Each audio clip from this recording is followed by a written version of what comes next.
Hello everyone, and welcome to another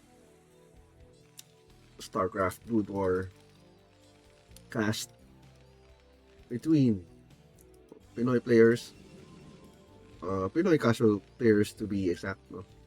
Kasi in the Philippines, meron tayong actually maraming communities. Meron yung ladder community, meron mga fastest map community, meron tayong mga team games community, BGH community, and meron tayong casual community. So, spawning here on the lower left side of the map, we have our Terran player na si Milski. And on the lower right side of the map, we have our Protoss player na si I Am Risk Taker. So, okay, this is a very early scout, no? Gusto ko sana mag-intro pa, pero you can see very early ang labas ng SCV ni Milski over here. And si Risk, no? Ano ba gagawin ni Risk? Okay, nag-Malazurg build siya against Terran, which is interesting. Oh, okay. Mukhang mag-cheese si Milski. So, I think Milski is going for the BBS build, meaning 8 barracks, 9 barracks, yes, yun na nga. And then 10 supply. So this is looking like a marine rush into bunker. So, ito yung isang cheese na ginagawa ng Terran occasionally against Protoss. I don't know about Zerg kasi personally wala pa ako na-encounter. But I think it's possible. Where this actually considered as cheese, no? Cheese build against Protoss. Now, makita nyo, once the barracks has been built, no? Milski tried to look for the enemy base while building up SCVs, training Marines. And yan na, nakita ni Milski, okay, spots the gateway, spots the pylon. Si Risk, hindi pa nakita yung base ni Milski and wala siyang idea what's coming for him. So now, the SCV of Milski gets into the main. Kita niya, kita man yung Cybercore? Hindi niya kita, wala siyang vision. Pero, the SCV gets picked off. I think that was actually a huge mistake na ma-pick off. Now, makita ni Milski. Oops.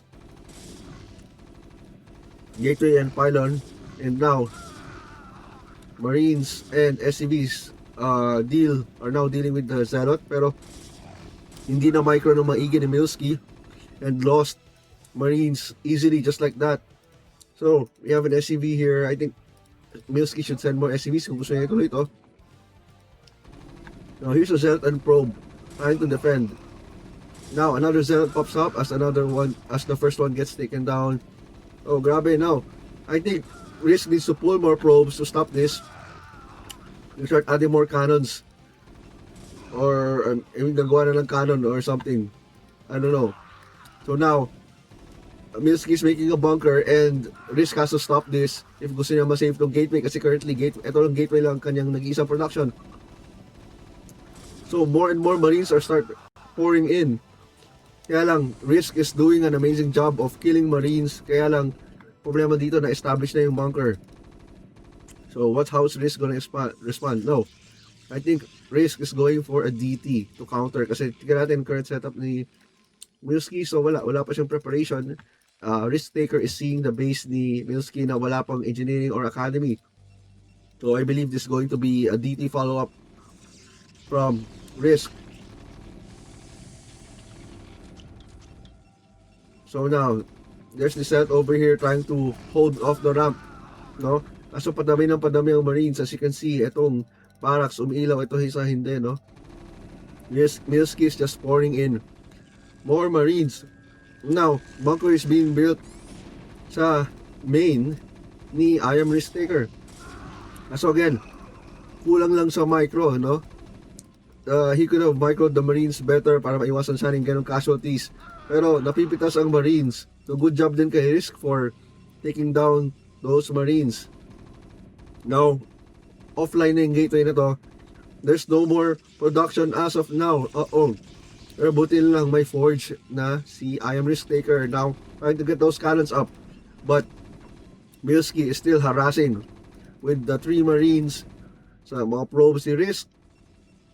Pero I believe hindi siya naman micro, no? Chine-chase lang niya. But I think Milski should be killing the cannons muna.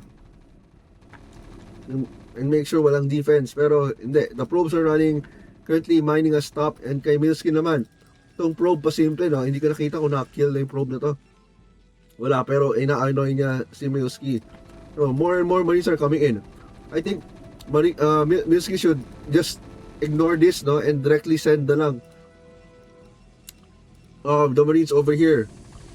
Now, at this stage, Risk is in a lot of trouble. May gateway siya and may 2 cannons, no, pero this is already a lot of damage. And Milski is still happily mining, pero annoying yung probe, no? Naka 2 kills ang probe, grabe. Nakapitas din ng 2 SCVs yung probe, which is good for him, pero will it be good enough?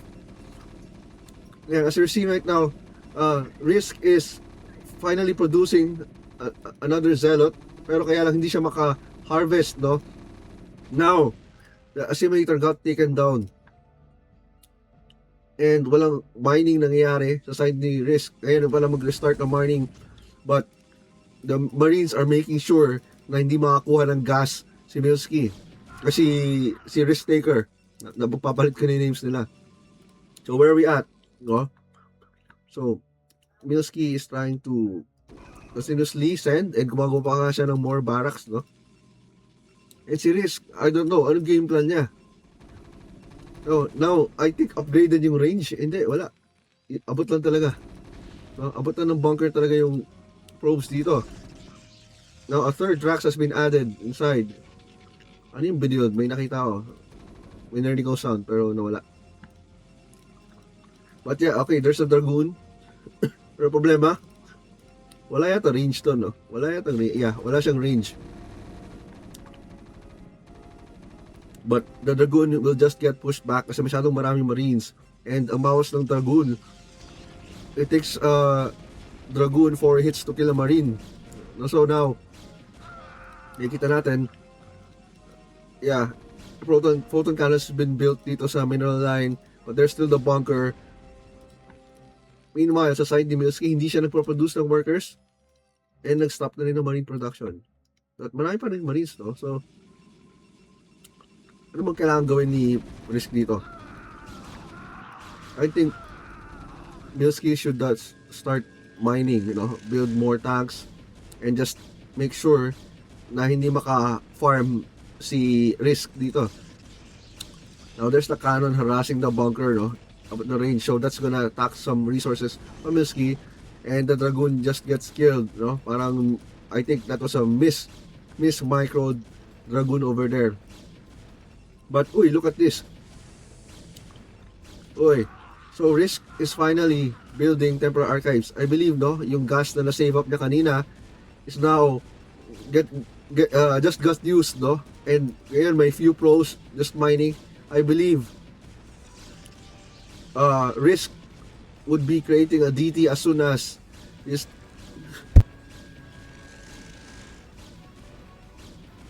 Sorry, excuse me. As soon as this temporary archives finishes, and yun na nga, DT. Pero parang hindi ata nakita ni Milski na may temporary archives dito, and still producing Marines, no? And wala pang academy or engineering bay na binild si Milski, and this refinery has too much SCVs mining. Napasobra yata dalawa. So okay, factory built dito. Kaya lang, this DT is going to wreak havoc, walang direction. Baka mabaliktad pa. It looks like Milski is in a lot of trouble. Kaya niya gawa ng engineering bay and academy ASAP, or at least engineering man lang. So this DT circling dito, and pinatay niya ang SCV, building that factory, stopping that factory. Now Milski realized this na meron DT si Risk. So Risk is now trying to eliminate any threat malapit sa base niya para makapag-farm ulit. As you can see, nagre-rebuild siya ng probes. And now, sa side ni Milski, start na siya ng engineering bay and factory. But if I'm a Milski, sabay ko na pati academy para sure.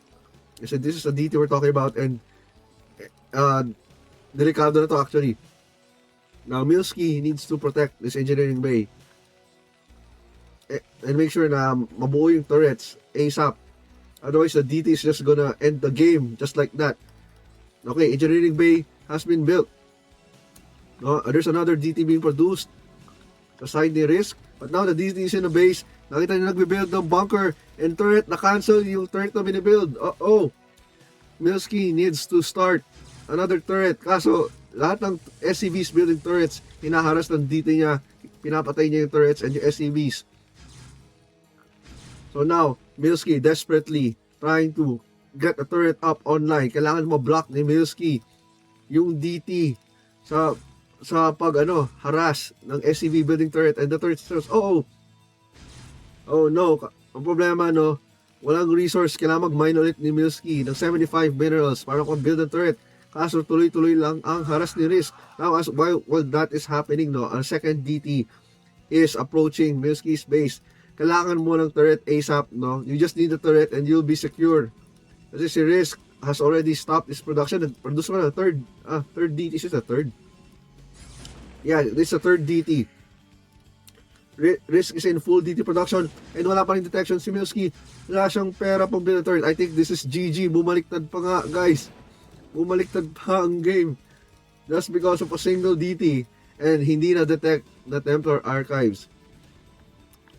I think this is the failure sa side ni Milski to anticipate mga ganitong klaseng moves from the Protoss. So, the replay ends there. I believe that was already a GG by Milski. Hindi lang nag-reflect yung chat dito sa screen.